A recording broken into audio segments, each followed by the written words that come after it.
India देख रहे हैं आप और मैं हूं आपके साथ प्रभा जोशी। विधानसभा उपचुनाव को लेकर तैयारियां तेज हो गई है। उपचुनाव में समाजवादी पार्टी और कांग्रेस का गठबंधन हो सकता है। दोनों ही पार्टियों के प्रदेश अध्यक्ष बातचीत कर चुके हैं और राष्ट्रीय नेतृत्व की उपचुनाव को लेकर आपस में बात हो चुकी है। कांग्रेस को 2 सीट समाजवादी पार्टी दे सकती है। कांग्रेस गाजियाबाद और एक अन्य सीट पर चुनाव लड़ सकती है। बड़ी जानकारी आपको बताते चले, उपचुनाव को लेकर उत्तर प्रदेश में तैयारियां भी तेज हो गई है। जहां एक तरफ भारतीय जनता पार्टी की ओर से तैयारियां की जा रही है, वहीं दूसरी तरफ इंडी गठबंधन भी अपनी तैयारियों को धार देता हुआ नजर आ रहा है। कहा यह जा रहा है कि उपचुनाव में समाजवादी पार्टी और कांग्रेस का गठबंधन उत्तर प्रदेश में हो सकता है। क्योंकि लोकसभा चुनाव में दोनों ही पार्टियों का गठबंधन रहा और कहीं न कहीं कयास ये भी लगाए जा रहे थे कि अकेले ही दोनों पार्टियां उपचुनाव के चुनावी मैदान में हो सकती है। लेकिन अब यह जानकारी है कि उपचुनाव में समाजवादी पार्टी और कांग्रेस का गठबंधन हो सकता है और दोनों ही पार्टियों के प्रदेश अध्यक्ष बातचीत भी कर चुके हैं। अब बात आपको बताते चले कि राष्ट्रीय नेतृत्व के उपचुनाव को लेकर आपस में भी बात हो चुकी है। कांग्रेस को 2 सीट समाजवादी पार्टी दे सकती है। तो 10 सीटों पर उपचुनाव होने हैं। 10 में से 2 सीटें कांग्रेस को उत्तर प्रदेश में समाजवादी पार्टी दे सकती है। कहा यह जा रहा है कि कांग्रेस को गाजियाबाद और एक अन्य सीट समाजवादी पार्टी दे सकती है और इन 2 सीटों पर कांग्रेस चुनाव लड़ सकती है। चलिए ज्यादा जानकारी के साथ स्कंदिता मिश्रा हमारी संवाददाता हमारे साथ जुड़ चुकी हैं। स्कंदिता, अब ये जानकारी कि उपचुनाव में समाजवादी पार्टी और कांग्रेस एक साथ चुनावी मैदान में हो सकती है। 2 सीटें समाजवादी पार्टी कांग्रेस को दे सकती है। कहा जा सकता है कि अब लोकसभा चुनाव के बाद उपचुनाव में भी दोनों लड़कों की जोड़ी साथ में होगी।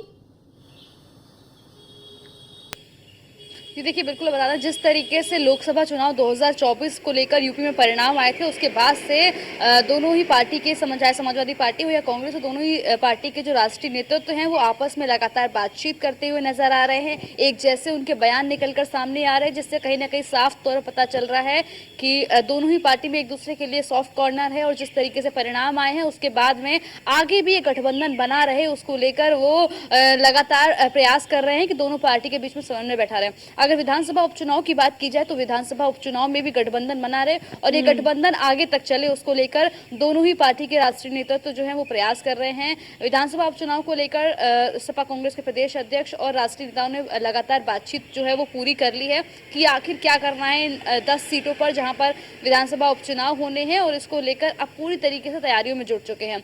अगर सीट शेयरिंग की बात की जाए तो कांग्रेस को 2 सीटें दे सकती है समाजवादी पार्टी, जिसमें से गाजियाबाद हो सकती है और एक कोई अन्य सीट पर कांग्रेस चुनाव लड़ सकती है। ये 2 सीटें जो है वो 10 में से 2 सीटों पर कांग्रेस चुनाव लड़ सकती है और 8 सीटों पर समाजवादी पार्टी चुनाव लड़ सकती है। बीते चुनाव में भी देखा हमने लोकसभा चुनाव में कि अखिलेश यादव ने 17 सीटें अखिलेश यादव ने 17 सीटें जो है वो कांग्रेस को दी थी, जिसमें से 6 सीटों पर कांग्रेस ने जीत दर्ज की, बाकी सीटों पे उनको हार का सामना करना पड़ा।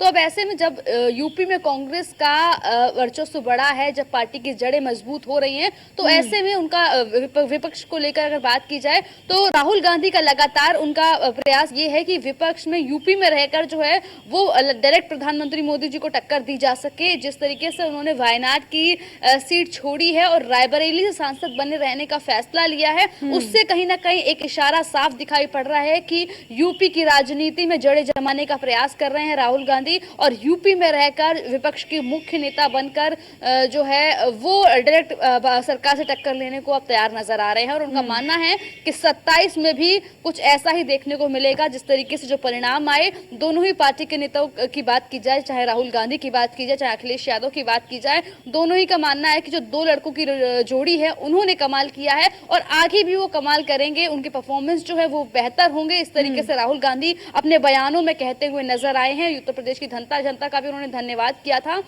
लगभग उन्होंने सभी स्टेट में जहां जहां पर चुनाव लड़ाए सबका धन्यवाद किया था, लेकिन उत्तर प्रदेश की जनता का स्पेशल धन्यवाद किया था। उन्होंने कहा था कि यूपी की जनता का सबसे ज्यादा आभार, जिन्होंने इस तरीके से परिणाम, जो यहाँ पर इस तरीके से परिणाम आए। तो कहीं ना कहीं अब यूपी में जड़े जमाने का प्रयास कर रहे हैं राहुल गांधी, और विधानसभा उपचुनाव में भी जो है वो इंडिया गठबंधन एक साथ नजर आ सकता है। दोनों ही पार्टी के जो राष्ट्रीय नेतृत्व हैं वो आपस में बातचीत कर रहे हैं। उनकी बातचीत में जो बयान निकलकर सामने आ रहे हैं वो भी एक जैसे हैं। अभी हाल ही में कुछ दिन पहले ईवीएम का मुद्दा जो है वो दोनों ही तरफ से उठाया गया था, चाहे कांग्रेस की बात कर ली जाए या समाजवादी पार्टी की बात कर ली जाए, दोनों ही पार्टियों की तरफ से उठाया गया था। तो कहीं ना कहीं साफ तौर पर पता चल रहा है कि दोनों ही जो राष्ट्रीय नेतृत्व हैं वो किस तरीके से आपस में बातचीत कर रहे हैं, और जिस तरीके से वो बयान भी निकलकर सामने आया कि दो लड़कों की जोड़ी जो है, राहुल गांधी अभी अपने ट्वीट में भी कहते हुए नजर आए थे कि दो लड़कों की जोड़ी जो है वो यूपी में मोहब्बत की दुकान खोल रही है। तो ऐसे बयानों से कहीं ना कहीं साफ तौर पर पता चल रहा है कि गठबंधन जो है वो अभी आगे रहने वाला है, और विधानसभा उपचुनाव में भी ये गठबंधन देखने को मिल सकता है, जहां समाजवादी पार्टी 8 सीटों पर खुद चुनाव लड़ सकती है और 2 सीटें जो है वो कांग्रेस को दे सकती है, जिसमें कहीं ना कहीं 2 सीटें देने की बात तो समाजवादी पार्टी कह रही है, लेकिन कांग्रेस के खेमे में अंदर खाने क्या चल रहा है? क्या वो इन 2 सीटों को लेकर संतुष्ट नजर आती है? देखिए, जिस तरीके से अगर बीते चुनाव की बात की जाए, लोकसभा चुनाव 2024 को लेकर, तो पहले समाजवादी पार्टी की तरफ से कहा गया था कि 10 से 11 सीटें जो है वो कांग्रेस को चुनाव में लड़ने के लिए दी जाएंगी, लेकिन लेकिन कांग्रेस की तरफ से जो उम्मीदें थी वो बहुत ज्यादा थी। उनको आधी सीटों पर चुनाव लड़ना था, लेकिन ऐसा नहीं हुआ। दोनों ही तरफ से जो है बातचीत हुई और बातचीत करके 17 सीटों पर बात बनी थी। समाजवादी पार्टी ने यूपी में 17 सीटें कांग्रेस को दी थी, जिसमें से वो सिर्फ 6 सीटें जीतने में कामयाब रहे।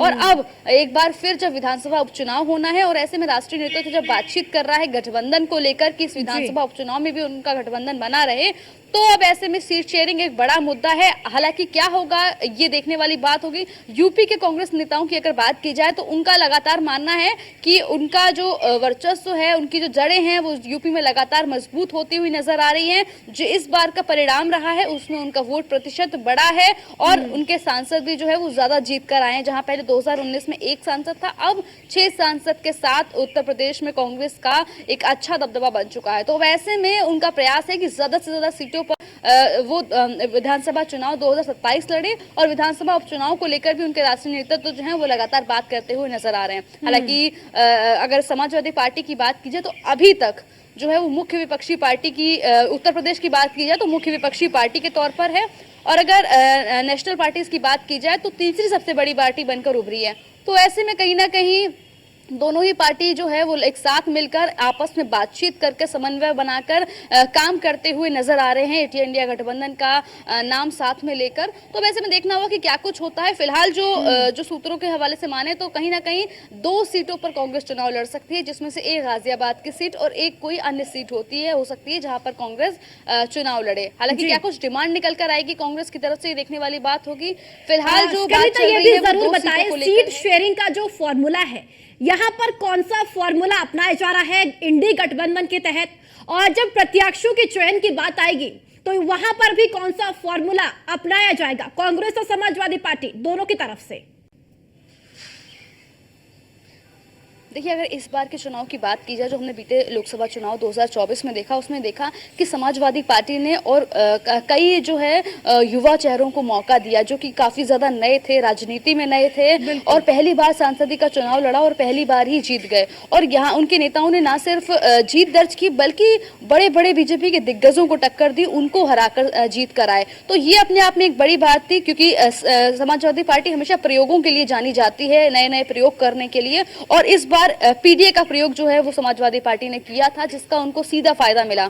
अगर इंडिया गठबंधन में कांग्रेस की बात कर ली जाए तो कांग्रेस ने भी इस बार जो दांव लगाया वो काफी हद तक काफी डिफरेंट देखने को मिला है। लखनऊ वो रायबरेली से राहुल गांधी खुद में चुनाव मैदान में उतर गए, और अगर अमेठी की बात की जाए तो अमेठी में लगातार जहां प्रियंका गांधी को लेकर कयास लगाए जा रहे थे, या राहुल गांधी शायद खुद उतरने, उनको लेकर बातचीत चल रही, तो ऐसे में उन्होंने किशोरीलाल शर्मा जो है, केएल शर्मा, उनको उतार दिया मैदान में। और कई सीटें ऐसी थी जहां पर समाज जहां पर उन्होंने ऐसे उम्मीदवार उतारे जिनकी उम्मीद नहीं थी। तो कहीं ना कहीं पीडीएस स्ट्रैटेजी को साथ लेकर सपा चल रही है और कांग्रेस की अगर बात की जाए तो वो भी अपने जो युवा चेहरे हैं, नए चेहरे हैं, उनको मौका देने का प्रयास कर रहे हैं कि नए लोगों को मौका दिया जाए। जो राजनीति में जो नए युवा आए हैं उनको मौका दिया जाए और उनको मौका देकर जो है वो भुनाने का प्रयास किया जा रहा है। अगर इन 10 विधानसभा सीटों की बात की जाए जहां पर उपचुनाव होने हैं, तो ऐसे में जिन जिन सांसदों की छोड़ी हुई सीट है, मतलब जो वहां से विधायक थे और अब वो अपनी विधानसभा से इस्तीफा दे चुके हैं, तो ऐसे में उनके परिवार के सदस्य को भी मौका दिया जा सकता है। अगर करहल की बात की जाए तो यादव परिवार से तेज प्रताप यादव का नाम सामने निकल कर आ रहा है कि शायद वो वहां से कैंडिडेट के तौर पर हो सकते हैं। या अगर फैजाबाद लोकसभा सीट की बात की जाए तो वहां से अवधेश प्रसाद जो सांसद अब बन गए हैं, पहले वहां से मिल्कीपुर विधानसभा से विधायक थे, तो उनके बेटे को टिकट दिया जा सकता है। ये चीजें निकलकर सामने आ रही हैं। ठीक है स्कंदिता, यानी कि सभी फॉर्मूलों को ध्यान में रखते हुए इंडी गठबंधन एक बार फिर से चुनावी मैदान में होगा। अब चुनाव के फिलहाल बहुत बहुत शुक्रिया आपका जानकारी साझा करने के लिए।